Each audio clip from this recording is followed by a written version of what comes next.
Hi, I'm Ruby from GrowingUpLaxican.com, and I'm here with Maria Celeste, and I'm so excited. I've been watching her since I was a young little girl back in California. You know, you made me old. ¿Qué pasa? Well, we're almost the same age. That's right. I was a baby as well.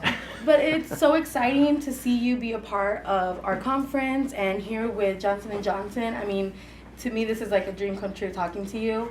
I'm glad that there's corporations that are actually giving us a platform to get together and do this work, which is so instrumental. I think what I love most about what you do is that you engage with us through social media, so you make it very personal and very easy to talk to you and share what we're up to. But I have kids that are bicultural, and so I have to balance two cultures with my kids besides them being American.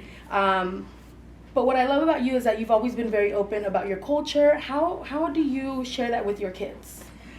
Well, I don't share it. I ingrain it upon them. It's like having a hammer. I make sure that they don't forget it because it's so easy for them to forget in this society. You know, every single message that they get bombarded with is to keep them away from the roots. Yes. So, you know better than anybody. What do you do to keep them, tied to the roots, but at the same time not be, oddballs and be out of the group and be treated like aliens here. So, it's something that we juggle every day. You do it to perfection. I do the same thing. But I think that the key is to really push the roots and background side, because the other one comes in naturally anyway. They're going to get it. Yeah. Yeah, very true. And then the other question I had for you is, one of the things that my mom put in me is giving back to our community. And I think through social media we do that, and being a part of, conference like LATISM. I'm very pro-education, and it's not a question if my kids are going to go to college. It's where to. It's where to, exactly. So I think with that is, how do you tell your kids, to give back to the community, whether it be in education and health? How do you do that? Well, first of all, I think the most important thing is that you don't give them things easily.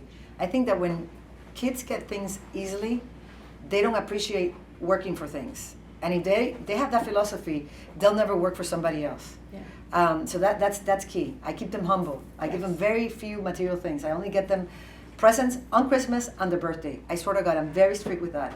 And no asking for brands or anything like that. They have to earn it. I'm very tough.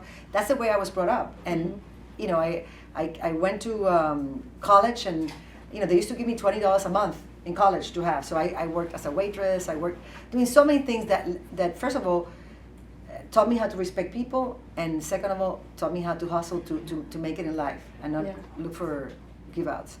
But so I teach that to my kids, and I also put them in situations that they understand that depending how they act is going to be the final outcome. Yeah. And I put them in situations that they realize that by giving from themselves, there's going to be a good outcome. So, when they do that and they get those lessons and they see you acting accordingly, it comes out naturally. It comes, like something from the inside out. You don't have to be pushing it. Yeah, I agree. I agree with that. And my last question to you is, I just wrote a post inspired by the Inspired Care with Johnson & Johnson, and I wrote about how my mother and my father worked very hard to just provide the basics for us, and how lucky we were, but how naive and stubborn I was, and held that against my mom. And my post is very emotional, very personal, thanking my mom for everything she did, and how she's inspired me now as a parent myself to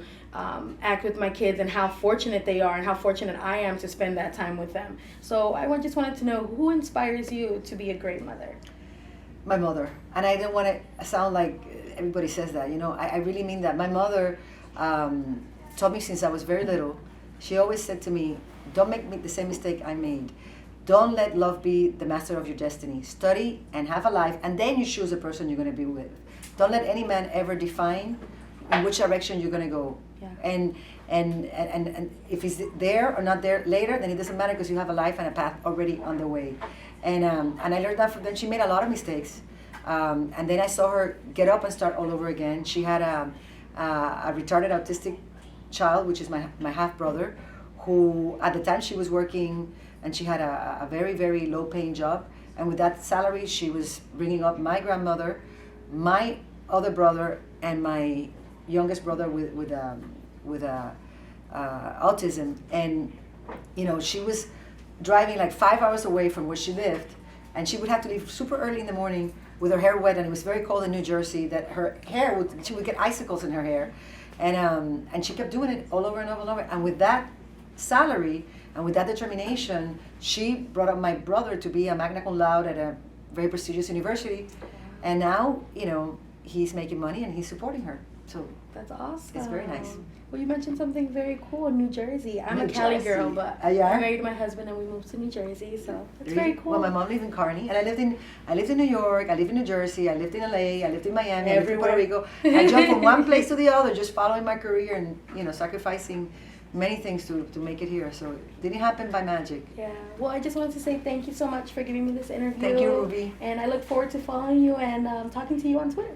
Yes, baby. Thank you.